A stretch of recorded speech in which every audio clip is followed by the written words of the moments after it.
Please welcome the president of Stony Brook University, Dr. Samuel L. Stanley, Jr.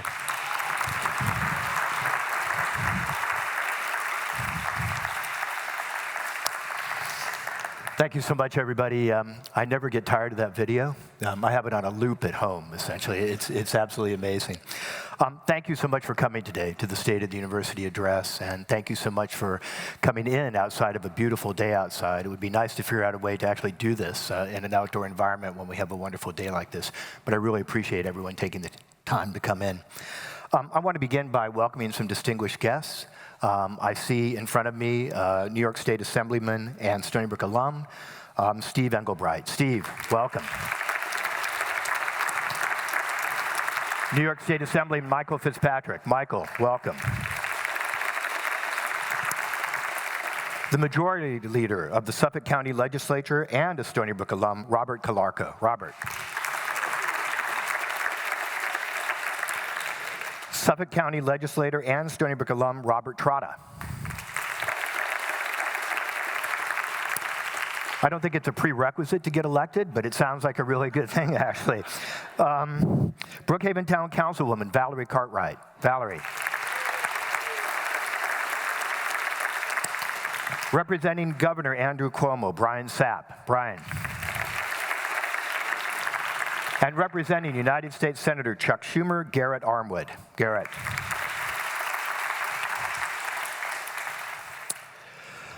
I want to begin, as I usually do, by welcoming some new leaders to the university. And I want to start by Kathy Byington, our new Senior Vice President for Finance and Administration. Kathy, where are you? There you are. Kathy came to us across Long Island Sound from Yale University. She has also done important work at the University of Maryland, Baltimore, as well as at Georgetown University, where she was in charge of finance for the medical center. So she brings a unique perspective. She's had an opportunity essentially to look at finance on both the university side as well as the medical center side, and I think that unique perspective will be very important to us at Stony Brook as we go forward. So again, Kathy, thank you so much for joining the Stony Brook University team. I also want to acknowledge Ernest Baptiste, the new Chief Executive Officer at Stony Brook University Hospital. Ernest couldn't be here today. He's been in the job about 9 months, but already making a very positive difference for our hospital, and we're very pleased that Ernest has joined us. Paul Shepson serves as the new Dean for School of Marine and Atmospheric Sciences. Paul, welcome. Where is Paul? There he is. Paul came to us from Purdue and the National Science Foundation, and again, is energizing a very important part of Stony Brook University. I want to acknowledge some interim deans and vice presidents as well. And first, Rick Gatteau, who's serving as interim vice president for student affairs and dean of students. Rick.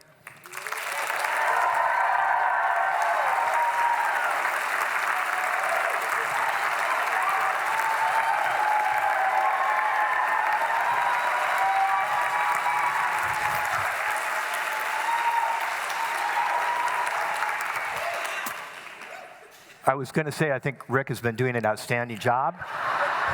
Just strike that. I don't think I need to say it. Rick, thank you. Shafiq Fazal is serving as the interim dean for university libraries. Richard Garrig as the interim dean for the graduate school, interim vice provost for graduate and professional education. And Carlos Vidal as interim dean for the School of Health Technology and Management. Please rise and let us thank all of you.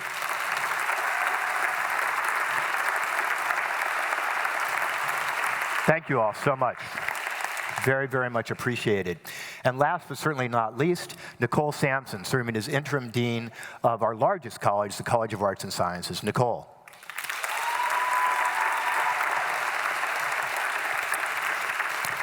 And I want to extend my congratulations to the new president of the University Senate, Bancroft Scholar Award winner, and history professor Nancy Tome.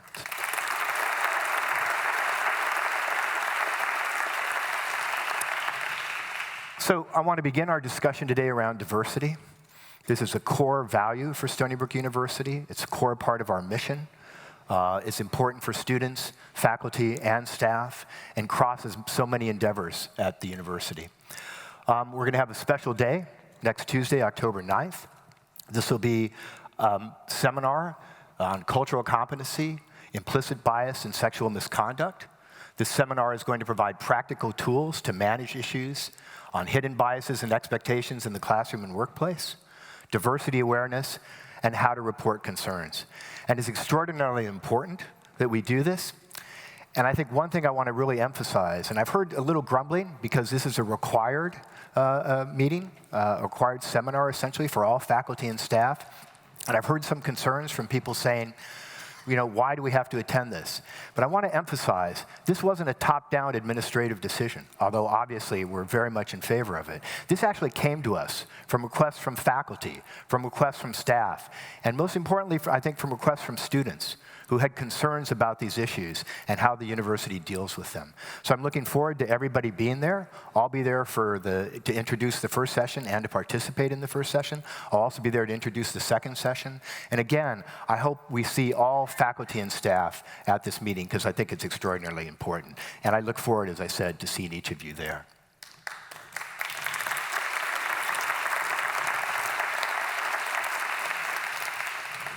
As I mentioned, diversity has been extraordinarily important. Under the leadership of Judy Greiman and Lee Bitsoy, our Chief Diversity Officer at Stony Brook, we've been working very hard, as we have in academic affairs as well, to deal with issues around diversity. We've narrowed the graduation rate gap between men and women from 16 to 11%. That's important. We've worked to increase retention rates for women using our WISE program. And this year, those retention rates have reached 88.6%. And that's spectacular in STEM fields. And what that means is an additional 400 plus women are going to be in the engineering program over the next 3 years. Again, a spectacular finding. That's a 27% increase overall. So great work by our WISE program, and my hat's off to them. And then, of course, continued success of our EOP program. This has been incredibly important for the university. We have the best EOP program in SUNY, obviously the best in the state. They're celebrating their 50th anniversary this year. But what's really important are the outcomes. And our outcomes are spectacular. And I'll talk a little bit more about that in a second. But EOP, and I think that halo effect it has on other students who benefit from the mentoring that comes from EOP students and their mentors, again, makes a major difference for us. And the key factor, or key figure we have from that, is almost every university across the country, there's a gap between Pell-eligible students, who come from the most economically disadvantaged families, and non-Pell students in graduation rates. And that gap, on average, is about 8% between these groups. At Stony Brook University, we've eradicated that gap, and in fact, Pell-eligible students are graduating at about a 3% higher rate than non-Pell students. So again, that's great work.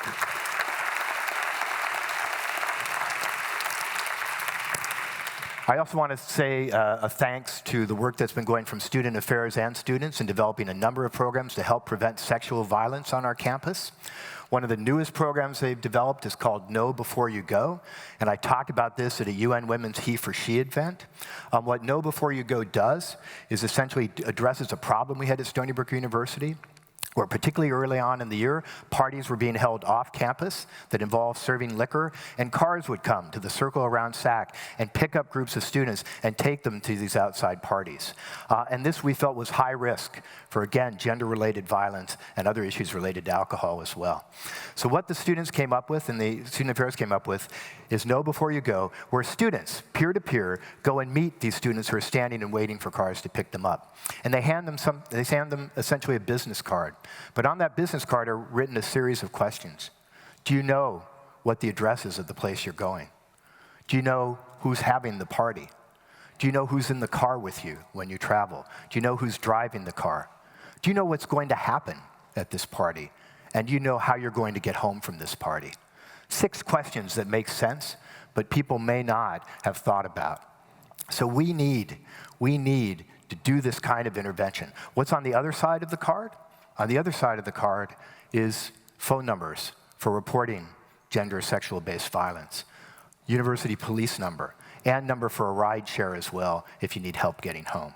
So this is the kind of intervention, again, that we're making and trying ways in which we can try and prevent and reduce sexual violence and gender-based violence on our campus.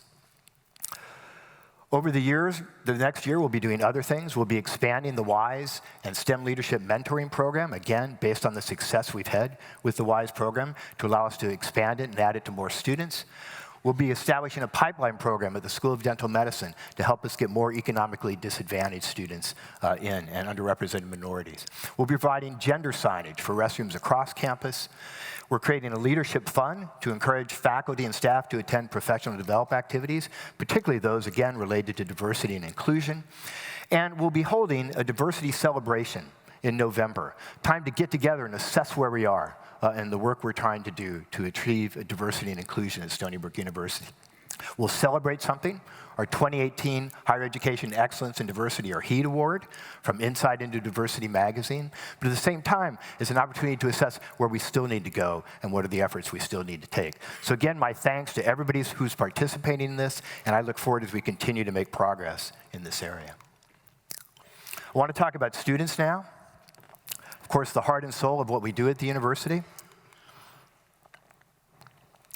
This year we said goodbye to the class of 2018. 7,272 individuals received degrees. We set an all-time record for the number of bachelor degrees, 4,435 bachelors, 1,962 masters, 584 doctoral degrees, 126 MDs, 42 DDS, and 291 graduate certificates. All of these students, I think, have bright futures to look forward to. We know from our studies that more than 90% of these students will either be employed, our bachelor graduates will either be employed or in graduate school at this time of the year. So that's fantastic, again, for the university. We set enrollment records for freshmen this year. We had the highest number of applicants we've ever had, 37,828.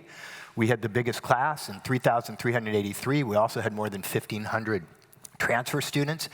But the impressive thing is quality maintained with the larger number of students. And in fact, the quality actually improved. So I hate to say this to the class of 2022 or any other class, but this now is the best class coming in that we've entered to 2021. This is the best class that we've entered at Stony Brook University. Mean SAT of 1323, mean high school GPA at 93.5. And again, this always sparks a little anxiety among the alums who say, I'm not sure I could get into Stony Brook University nowadays. And I often say to them, yes, you're right.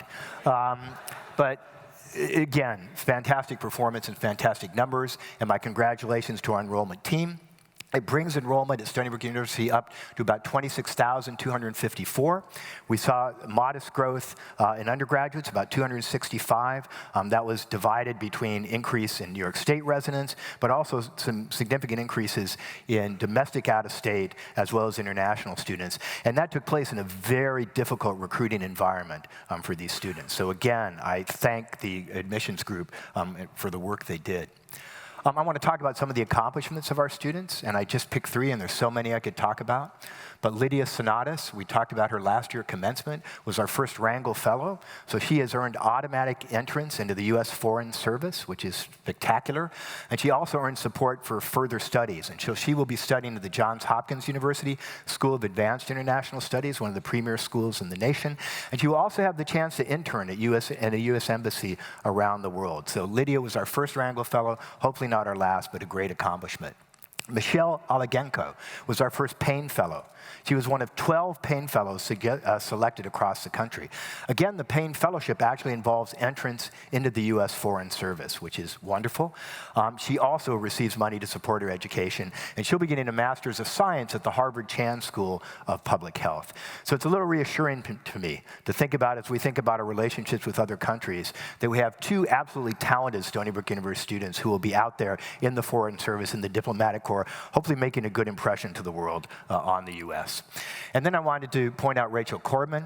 Rachel has been both a Mellon Predoctoral Fellow as well as a Mellon American Council of Learned Societies Dissertation Completion Fellow, which is a significant award. Rachel is doing her thesis in our Department of Women's, Gender, and Sexuality Studies. And again, I congratulate her on the recognition for the important work that she's doing. We had 4 Fulbright Scholars this year, Yakov Landau, Jessica McGay, Ann Lynn, and Luis Toban. Again, this is a mark of distinction for the university to have Fulbright Scholars, and we have been on a steady pace to increase the numbers we have on a yearly basis. And we had one of our first AAS Science and Technology Policy Fellows, Lil Tomlinson. And Ann Lynn was also elected to the 22 under 22 Most Inspiring College Women list. Yeah. And for those of you who don't know Ann, that's the trifecta. So she actually was a Goldwater Scholar as an undergraduate as well. So she has won 3 very prestigious awards. So I wanted to talk quickly about Stony Brook athletics, just to say that we had very good year last year in terms of athletic prowess. Our football team finished 10-3 and made it to the NCAA playoffs, which we're very excited about for the first time in several years.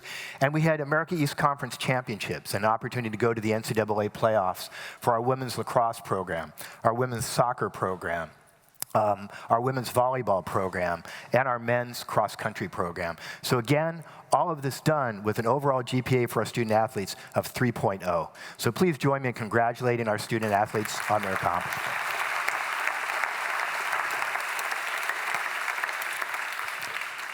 Now this year we need to continue a number of important initiatives for students. I talked about some of the work we've been able to do to help in graduation rates, and I'll return to it again in a second.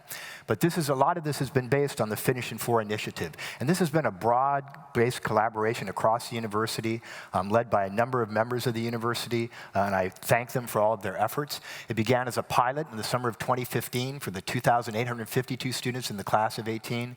We hired 2 Finish in 4 dedicated advisors who work with just to help this class get through. We used the educational advisory board platform, institutional research data to create an outreach strategy. And we focused on students who missed important deadlines. And this was personal communication with them. This was a text from an advisor, for example, a phone call from an advisor, an email sometimes from an advisor, but personal communication when we saw students maybe falling short. And we also had the Finish in 4 Grants program, which we started in spring of 2015. This is a program where if we see a student who's about to complete, but they run into financial difficulty, we provide a grant, not a loan, but a grant for them so they can complete their studies. And so a problem with someone's health in the family or loss of a second job keeps someone from completing something. This allows them to complete. We've served 54 students in financial need who received awards totaling more than $200,000.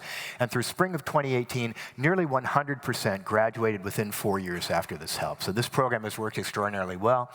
And imitation is the sincerest form of flattery. SUNY will be adopting a similar plan SUNY-wide, which we're very excited about, and we hope we can leverage that for our students as well. So I talked about graduation rates, and this is the good news, and this is the real result, I said, of a tremendous amount of hard work across the board. Freshman graduation rates reached all-time high, we were expected to, and they did reach all-time high levels for 2018-19, 62% for 4 years, 74% for 6 years. This is great performance, and as you'll see, and I'll talk about a little bit later, we outperformed the expected graduation rate from U.S. News and World Report. So one of the ways in which U.S. News and World Report evaluates schools for rankings is how well you do based on the expected graduation rate for the class. And we exceeded that 6-year graduation rate by 5 percentage points. So this is great news. We want to continue to build on this momentum, but it's going to be important that we work very hard and continue to find the resources to support this very important program. Thank you. We've also had a number of student life initiatives, which again are making a very important difference. We have 3 what we used to call in the past bystander programs, what we now prefer to call upstander programs, because we're asking people to stand up rather than stand by when an issue is taking place. Our QPR program for suicide prevention trained 250 students to help with this problem that exists on every campus. Red Watch Band, which was started a number of years ago and has been an extraordinarily successful program adopted by other universities to deal with issues around binge drinking, trained more than 1,900 students last year. And the Green Dot program to deal with violence and bullying trained more than 300 students last year. And we've also been working with Red Watch Band and Green Dot to expand what they do and expand their training to bring in issues around gender violence and sexual violence as well, since that's such an important issue. So we really want people who are upstanders, not just in narrow areas, but in broader areas as well. We launched the Stony Brook Engaged app, which is a real-time source for all club events on campus, so a student can go on this app and find out what's happening at any time across the university, what clubs are meeting, what events may be taking place. And we had a day-long training program for club and organization leaders on campus, talking to them a little bit about their clubs, what they do, but also their responsibilities as leaders on campus, and educating them about the values of our campus community and what we expect from them as leaders on campus. And we had more than 500 students participate in that. And then we established a Center for Civic Justice on campus, one that deals with important issues like voter demonstration, getting our students to participate in democracy. We had great results last year with voter registration drives, and we continue to push that, but it's very important, as everyone knows. And we also are involved in community dialogue programs. How do we get more engaged in the community and make a difference? We're an important part, obviously, of this region, and our students are an incredible resource, and ways in which we can find to get them engaged with the community in positive ways, I think, are great for both sides. We opened our new LGBTQ center on campus. It's already a great destination for students, and I was proud to be at the ribbon cutting for that. And we also opened our new West J Residence Hall in late September, which has about 173 beds. And as you know, because of some of our increase in enrollment, as well as increased retention, we've had shortages of housing on campus and had about 800 students tripled. And for those students who may have been tripled, sorry about that. But we really do want to get people untripled where we can, and I think this will help. 173 beds will help us with that. And we developed a new portal at our Career Center, which is designed to facilitate the access of both students and employers to our Career Center. And more than 13,000 individuals have participated in this. So again, a step forward in helping with the career services, which are so important to our students, really from almost the day they set foot on campus. So I wanted to talk about faculty. I want to begin with Esther Takeuchi. Esther has been present on this venue before. Esther was the winner of the European Inventor Award. This is given by the European Patent Office on behalf of the European Union. It is our highest award for research. She is the first non-European to receive this award. And I saw Esther in the audience. I know she's here. There she is. Esther, congratulations. Thank you. The 2018 Indianapolis Prize, the highest prize in conservation, went to Russ Mittermeier of Stony Brook University. He is our second faculty member to win the Indianapolis Prize. Patricia Wright won it previously. I don't know that there's another institution of higher education that has had two winners of the Indianapolis Prize. We're very proud of Russ. Maybe an absentia, but please join me in congratulating Russ on this award. And Stephanie Dinkins became the Soros Equality Fellow. She was one of 12 individuals chosen nationwide for this very prestigious award. Soros Equality Fellows are advocates, they can be scientists, they can be journalists, they can be artists, but they all have in common an emphasis on developing creativity or scholarship directed at racial disparities and racial discrimination. Stephanie's work, called N2, Not the Only One, is a unique approach to taking a look at the history of a black family in the United States by using, narrated by or described by an entity that's an artificial intelligence that evolves during the course of evolution. It sounds amazing. I look forward to that project. Well, my congratulations to Stephanie for doing this. Fantastic.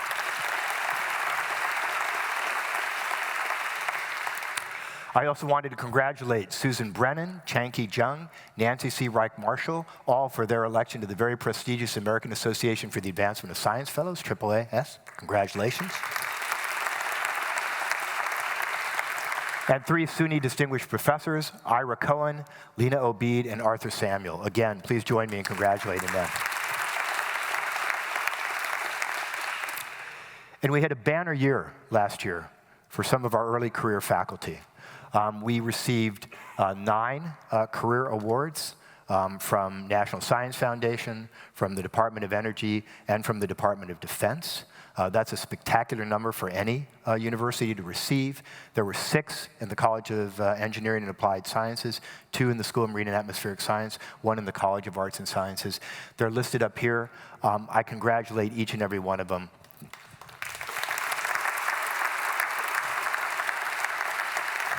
Many of them came as part of SUNY 2020, and it's remarkable to see their careers blossoming and taking off. And we look forward to them making contributions at Stony Brook University for years to come. And if we're going to achieve that, we have to work more and more on retaining our outstanding faculty, as well as continuing to recruit outstanding faculty to the university as well. And this is absolutely paramount to our core mission. So how are we trying to do that? We develop another initiatives to help faculty in key areas.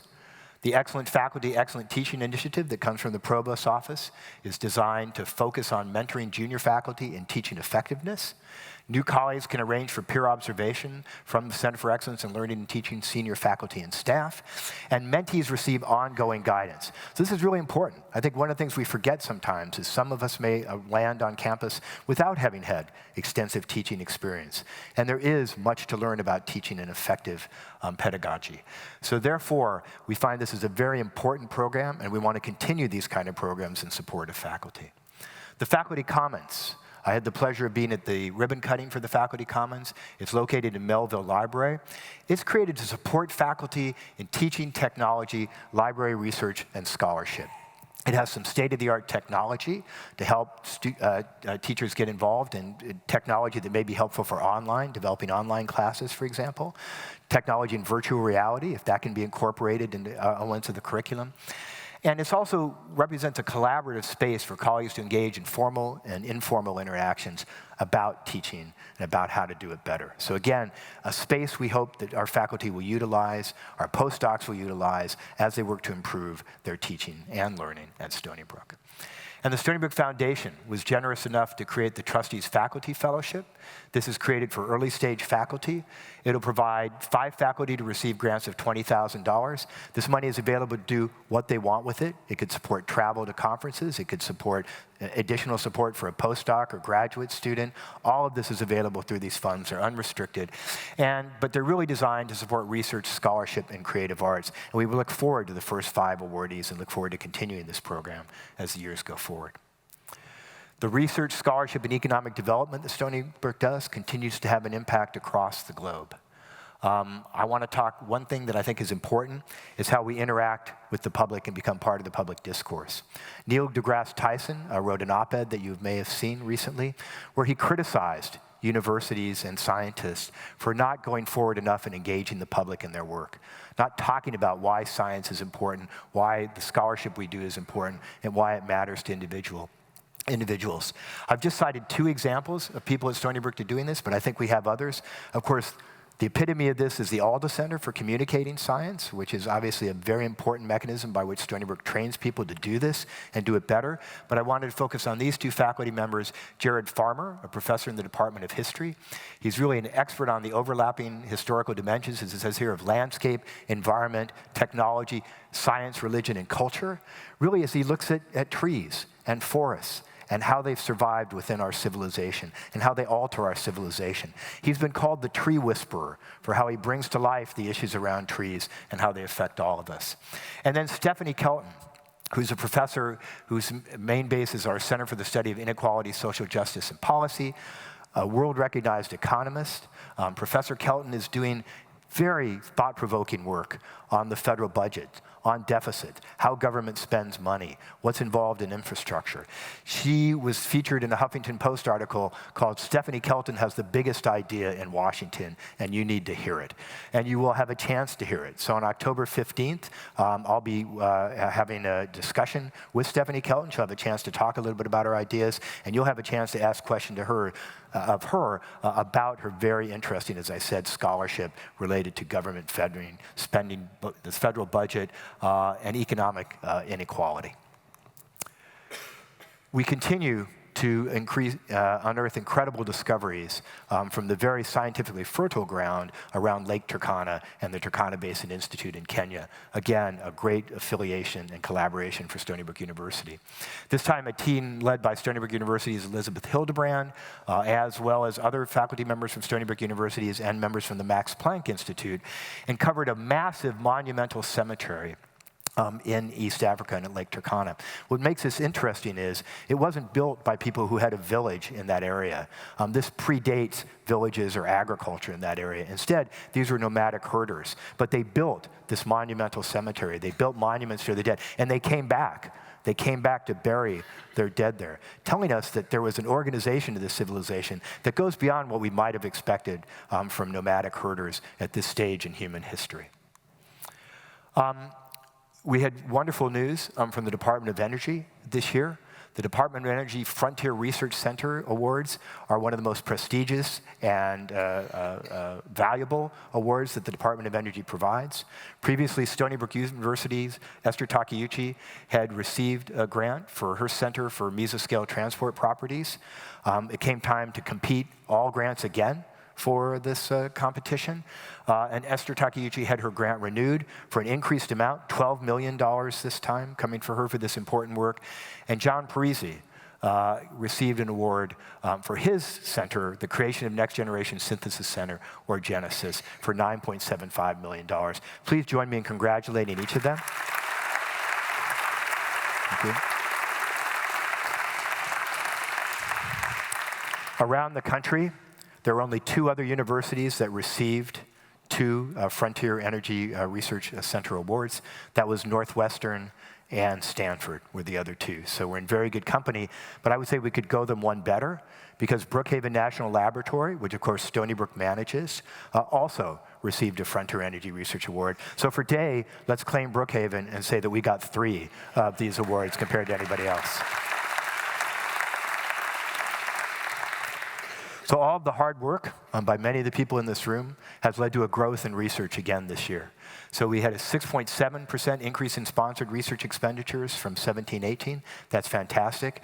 And that's on top of the 5.4% increase we had the year before. So that's raised that sponsored research number by roughly $20 million over the past couple years. And why did this happen? There's a number of reasons. I hope some of the things have to do with the efforts we've made to facilitate research success, and I'll talk about that in a second. But I think a lot of it, again, is due to the great faculty that we hired over SUNY 2020. So we're seeing great contributions from the faculty who are here already, but great contributions from these new faculty as well. And there was a 14% increase in the number of proposals last year compared to 2017. And of course, you can't get an award if you don't submit for an award. So again, that made a difference as well.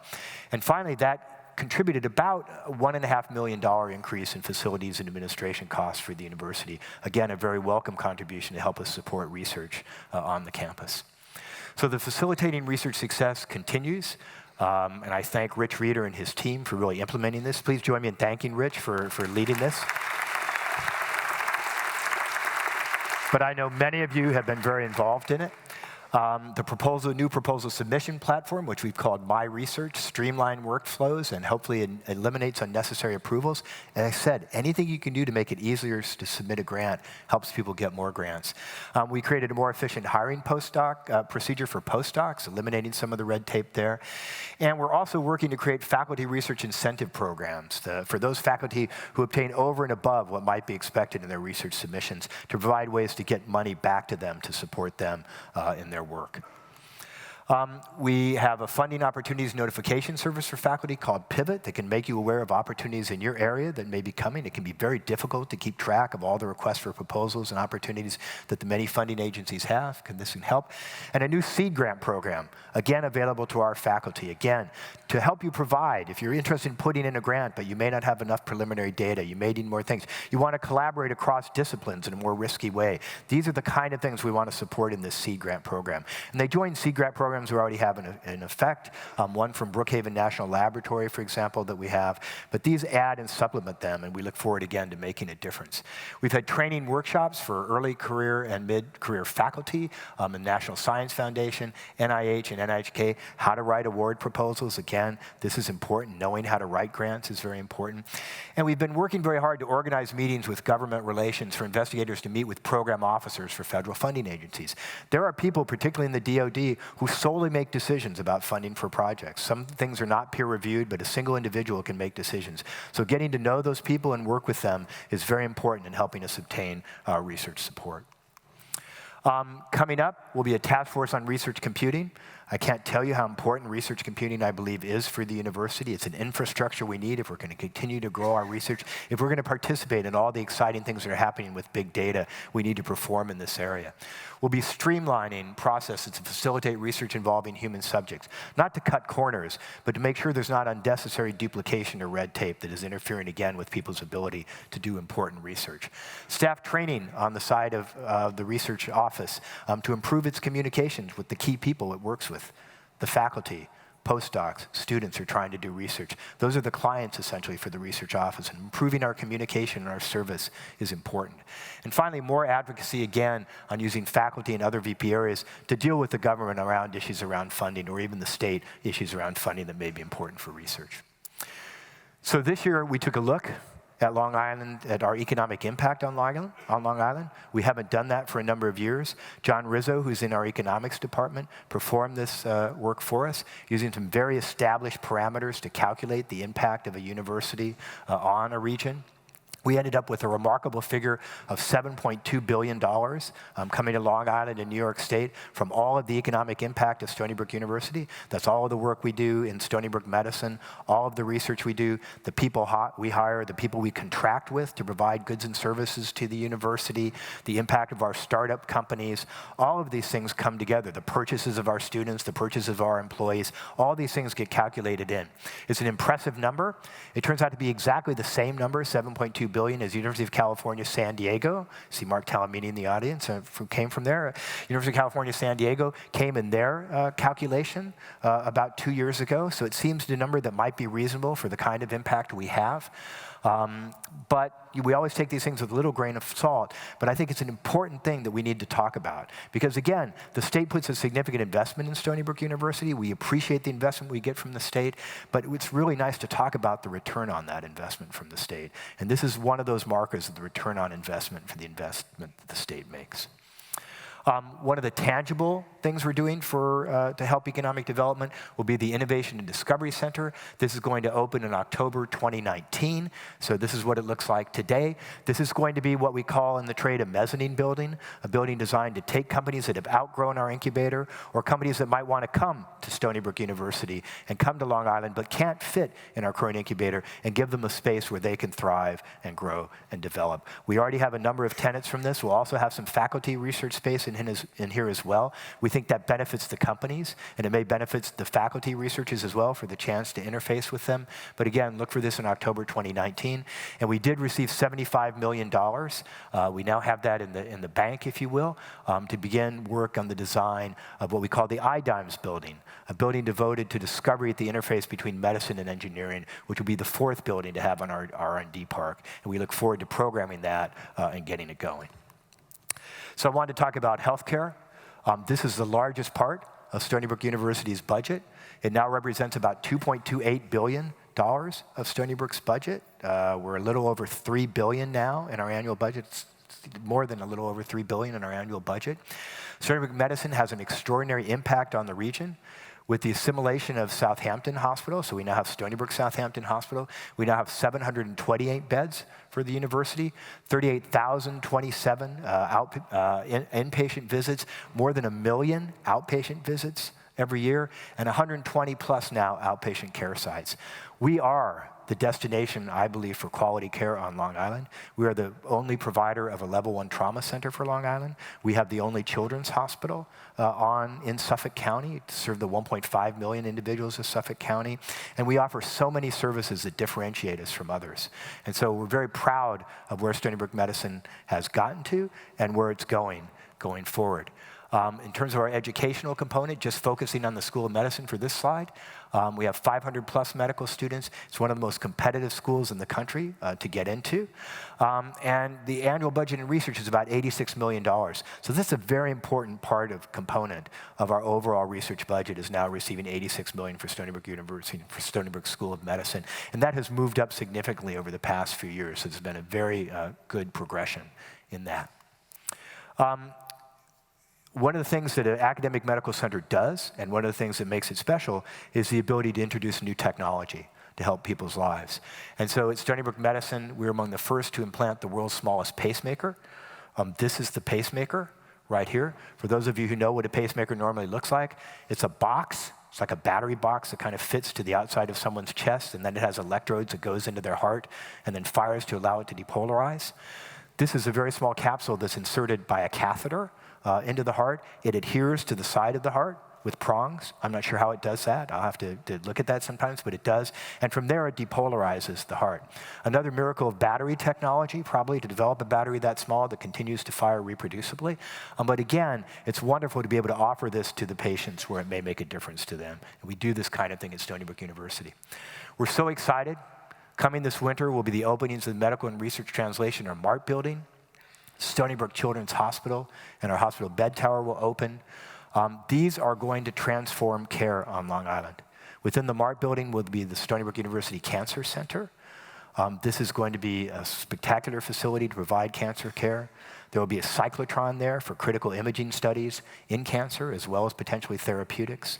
And there will be advanced imaging for cancer and other diseases as well, all present in this building. And it's going to be, again, one stop in some sense for cancer care, because there will also be the ability to provide infusions and other therapy for cancer at that center as well. So this is really going to make a difference. The bed tower is going to expand our intensive care unit capability. As I mentioned before, we take care of the sickest patients in Suffolk County. We need more intensive care facilities, and this is going to help us handle that. And as I said, we'll have a standalone children's hospital, and that'll make a tremendous difference to the children and parents of Long Island to have that. It really makes a difference to have a children's hospital that's dedicated to children and where children feel cared for, and we will have that in abundance. We'll also open the Phillips Family Cancer Center in Southampton, and we're in the process of working to assimilate Eastern Long Island Hospital in Greenport to have it become part of the Stony Brook system as well.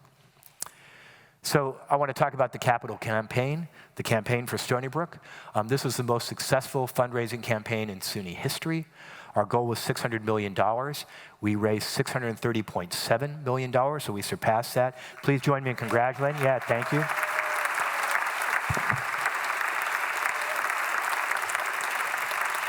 Dexter Bailey, please stand. Yeah.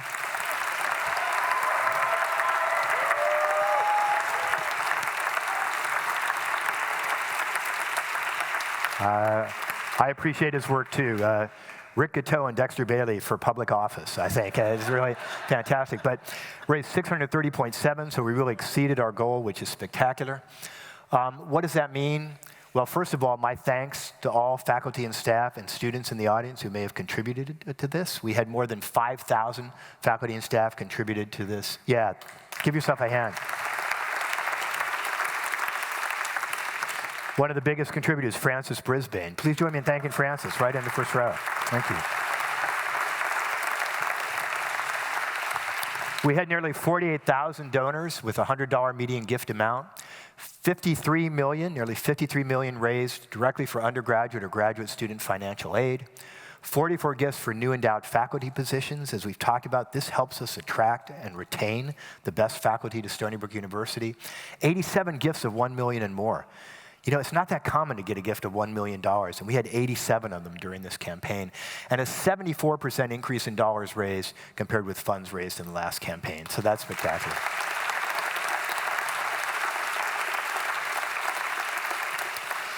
So I will talk about budget, and I'll talk about budget in a second, but I'll use this to remind everybody that this is fantastic, what we're able to do, but 98% of that money raised, and we've collected 80% of it already, but 98% of that money raised is directly allocated to specific goals that our donors have on campus. And that could be a scholarship, that could be an endowed professorship, that could be a research project by one of our scientists, that could be for a building, but they're specifically allocated. So sometimes people say to me, you know, why do you talk about if you have a deficit of $10 million, just get somebody to write you a check for $10 million or take $10 million out of the endowment and cover it. It really doesn't work that way.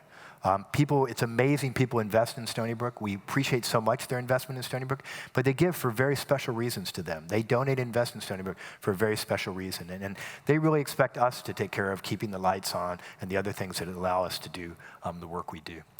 So why are we going to keep fundraising? So we had a great campaign, why don't we stop and rest? We're not going to stop and rest. We're going to continue to invest in fundraising. We made great progress. When I came to Stony Brook, we were raising around $27 million a year. In this campaign, we averaged about $80 million a year, so that's a big change. We want to get to $100 million a year. That's our goal, and that's going to take a lot of work. So we're going to continue to invest in fundraising. And the other reason is, if you look at our endowment, it's spectacular. It's gone from about $90 million when we started to about $233 million now, so that's great. We more than doubled it. But still, we rank 61 among 62 AAU universities, okay? So we have work to do, and we're going to continue to push in this area. We believe we can do it. I appreciate your help in us getting there, but it's an important goal for the university. So let me talk about budget. I know that's been a major concern, and it's something that's occupied much of our attention. So first, let me thank everybody, because with really remarkable efforts from multiple units all around the university for 17-18 reduced its state purpose expenses. So these are the expenses we have on the state side, by about $26 million from the prior year, 16-17. So that's good news and bad news, right? It's good news that we reached this goal, we reduced our expenditure, helped us reduce deficits at the university, helps us balance our budget. But it also means that for some people, the person sitting next to you may have left the university, and because of the hiring hold, there's no one at that desk, and so your work is increased. You have more work to do. So it's put stress on administration and faculty at the university, because we haven't hired back everybody who's left the university. We've worked very hard to do this through attrition, not through layoffs, and that's been a goal of ours, but it's been challenging. So I thank everyone, again, who's had to work harder because of this, who's had to take on extra duties. Thank you on behalf of the university for your willingness to do this, and thank you for helping us reach and surpass the goal we originally set. So what happens for 18-19? Can we stop the hiring hold? The answer is no. We need to continue it for the time being. Nothing really changed externally in terms of state allocation. So what we got from the state to support us, which is, hasn't gone up since 2010, stayed flat. Our tuition increase of $200 is welcome, but it only generates around $3 million a year in additional revenue for us. We did have a modest increase in fees approved. There was an increase in undergraduate enrollment, as I've told you, modest increase in domestic, out-of-state, and international students. The overall increase in revenue then from tuition and fees, everything put together, is about $8 million. So that's very helpful to have $8 million more than we had last year from that area. But if you look at the next slide, if you look at everything we owe in new this year, so contractual salaries across all contracts across the university, the cost, including the retroactive payments for the contracts that were signed, represents about $33 million that we have to come up with. So that's our new goal, is to come up with money to meet that. We have some other potential increases that will help us with that. But to maintain a balanced budget for next year, the units across the campus have committed to reducing expenditures by about $13 million across the campus. So those are the budget planning we did last year to prepare for this year. We've prepared as though there's no additional money coming, so we're ready for what we could potentially owe, the maximum we could potentially owe. We are hopeful, though. We are hopeful we may get some release from the state, relief from the state. We're in active communications with the state right now on this issue to try and get an increase in state allocation, particularly to cover retroactive components of the salary increase. The CUNY system, when they went through their contract and settled their contracts, received some dollars from the state to help with retroactive components, so we're pushing very hard for that. I can't say that it's done yet, but I know it's a high priority for SUNY, and I can assure you it's a very high priority for Stony Brook. As I said 3 times, we're engaged in those discussions. We also have multiple approaches, including, as we talked about, the hiring hold, and increasing our investment in known revenue generating activities, as well as finding new creative and effective ways to enhance revenue. And this is, again, where something I'm reaching out to you. When I've been meeting with departments, I've been talking to departments about it. What are your ideas on how we might enhance revenue at the university? What are your ideas on things we could do that might be innovative, that might help us improve in this area? We welcome those kind of ideas. So our budget initiatives this year, advocacy for a fiscal solution. The issue we have around state allocation and issues around potential increases in tuition that would help us deal with this are political issues. They require a political, governmental, state solution. We can't solve those things on our own, but we need to advocate strongly for those solutions. As I said before, we need to invest. We'll be investing in new initiatives to maintain, at minimum maintain, our domestic out-of-state and international student, and hopefully increase our domestic out-of-state enrollment and retention. But I said maintain there very deliberately, because it gets harder and harder to recruit. The demographics of the northeastern United States are very tough for us, so it's very difficult to recruit. High school numbers are going down across the Northeast, and our neighboring states are where we recruit most of our out-of-state students. And then international students, the visa challenges that have been present, and you heard the discussion recently that there was consideration of banning all Chinese student visas, for example. These color people's impression of the U.S. and color their impression of whether they want to study in the U.S. as well. And that makes it harder to recruit. So again, we will be working to invest to increase or at least maintain this.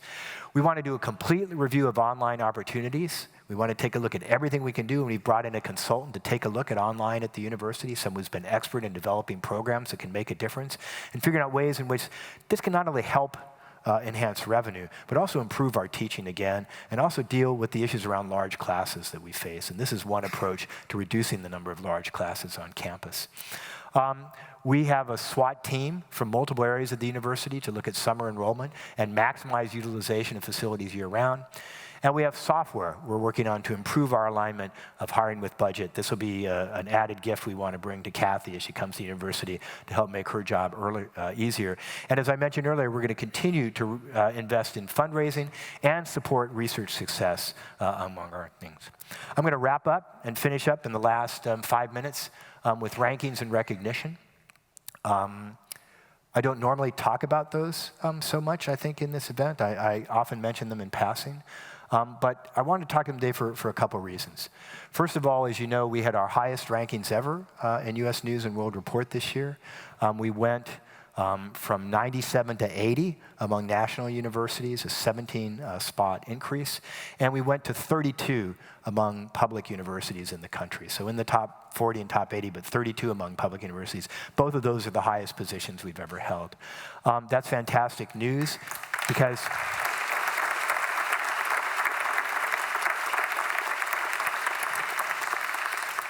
as Braden Hosh reminded me to say today, no one number defines the quality of a university, so no one ranking defines the quality of a university, but people pay attention to these. And we have good data that students we're recruiting pay attention to where we are in the rankings. Both domestic out-of-state, New York State residents, and international students pay attention. Parents pay attention to the rankings, so they do matter. So it's nice when this happens. But what's really nice is when this happens because it aligns with the mission of the university. And the real reasons we went up in this ranking, the vast majority of the ranking increase comes from the fact that we did better in graduation rates, and also because we did better in graduation rates from Pell students and non-Pell students. That's really where most of this gain comes from. That took us up. So something that's part of our mission, something that's part of our core DNA, doing that better than we've done it before is what got us up in the rankings. And that, I think, is a great motivation for us to continue to do this very well. We also were top 20 value public college for Forbes magazine, so our value is recognized outside. Top 25 in STEM colleges, number 21, with a list that was led by MIT and Caltech, so great company to be in. Top 30 public institution from Wall Street Journal and Times Higher Education college rankings. 34 best U.S. college in the country by Money Magazine. And in November, I'm going to travel to the Association of International Educators, along with June Liu and other members of the team, to receive the Senator Paul Simon Award for Campus Internationalization, for the outstanding work that they perceive that we're doing, again, to support international students on our campus. So again, all of these rankings represent your work, so please join me in congratulating yourself on this.